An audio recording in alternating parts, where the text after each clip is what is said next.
پھر بھی اس کا پاؤں پھسل گیا اور موچ آ گئی۔ یوں وہ آفس کے بجائے بستر پر آ گیا۔ سارے گھر میں پریشانی گردش کر رہی تھی۔ اب لڑکیوں والی بات میں کچھ نہ کچھ حقیقت دکھائی دے رہی تھی۔ ماموں بھی پریشان تھے، نانی اماں بھی پڑھ پڑھ کر گھر کے چاروں کونوں میں پھونک رہی تھیں۔ آؤ! آدھی رات کو کراچی جیسے شہر میں بھیڑیے کی آواز آنا ناقابل یقین سی بات تھی، مگر آواز آ رہی تھی۔ یکا یک کسی بلی کے غرانے کی آواز سے مومانی کی آنکھ کھلی۔ اس کے ساتھ ہی کچن سے برتنوں کے گرنے کی آواز آئی تو انہیں اٹھنا پڑا۔ جوں ہی کچن کی لائٹ آن ہوئی، کوئی سیاہ سایہ کھڑکی سے باہر کو کودا۔ اس کے ساتھ ہی ایک بڑے سائز کا چوہا کیبنٹ سے نکل کر بھاگا۔ اس کا رخ سنک کے سوراخ کی طرف تھا۔ یک لخت وہ نظروں سے اوجھل ہو گیا۔ شام تک تو موسم اچھا خاصا تھا، لیکن اچانک بادلوں کی گڑگڑاہٹ شروع ہو گئی اور اگلے 10 منٹ میں موسلا دھار بارش برس رہی تھی۔ لائٹ بھی جا چکی تھی۔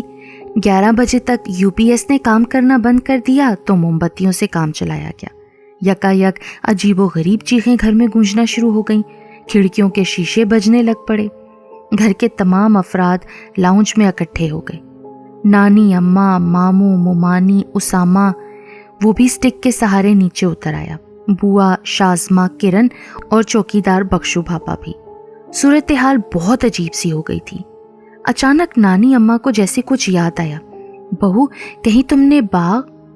پھر وہ کچھ کہتے کہتے رک گئی۔ جو بات وہ کہنے جا رہی تھیں اسے سن کر لڑکیاں مزید خوفزدہ ہو سکتی تھیں۔ پھر وہ جیسے کچھ سوچ کر اٹھیں اور کہا، بخشو ذرا میرے ساتھ آؤ۔ بیٹا تم بھی میرے ساتھ آؤ، اور بہو تم بھی۔ وہ چوکیدار ماموں اور مومانی کو لے کر باہر چلی گئی۔ اور تم سب یہیں پر رہنا، کوئی بھی ہمارے پیچھے نہ آئے، انہوں نے مڑ کر کہا اور لاؤنج کے پچھلے دروازے سے باغ کی جانب چل دی۔ باغ کراس کر کے تینوں کونے میں بنی اس چھوٹی سی کوٹھڑی کا جائزہ لے رہے تھے۔ بہو، تم نے اس کوٹھڑی کی صفائی تو نہیں کروائی کیا؟ وہ مڑ کر بہو سے پوچھنے لگی۔ صفائی تو نہیں اماں، بس کچھ فالتو سامان رکھوایا تھا، اور اس کے لیے اندر رکھے سامان کی ترتیب بدل کر تھوڑی جگہ بنائی تھی۔ تب بھی تو بہو، نانی اماں کچھ دیر کے لیے خاموش ہو گئیں۔ بیٹا، چونکہ میں خود بھی نگرانی کرتی رہتی تھی، اس لیے تم لوگوں کو اس کوٹھڑی اور اس میں رکھے سامان کے بارے میں کچھ خاص ہدایت نہیں کی۔ خیر، وہ ایک لمبی سانس لے کر چپ ہو گئی۔ اب جو ہو سو ہو، آگے کی سوچتے ہیں۔ کیوں، ایسی کیا بات ہے اماں؟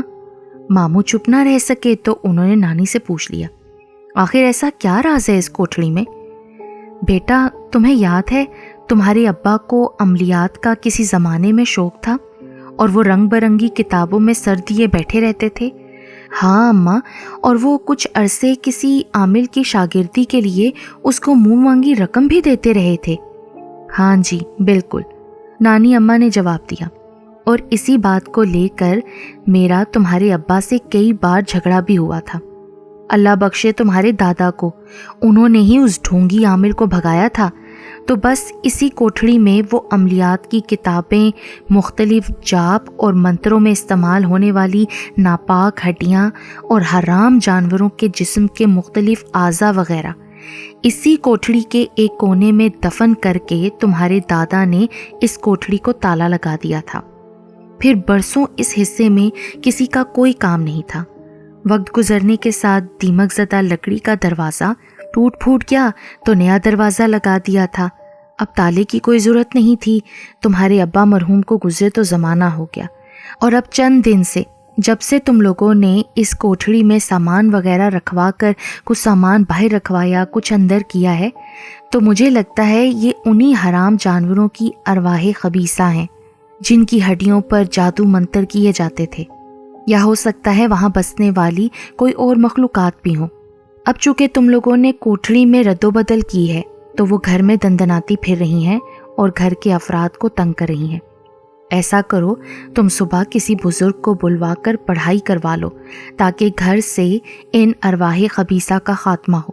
اب اندر چلو، بچے پریشان ہو رہے ہوں گے۔ جی اماں، ماموں نے سعادت مندی سے جواب دیا، اور دیکھو بچوں سے ان باتوں کا ذکر نہ کرنا۔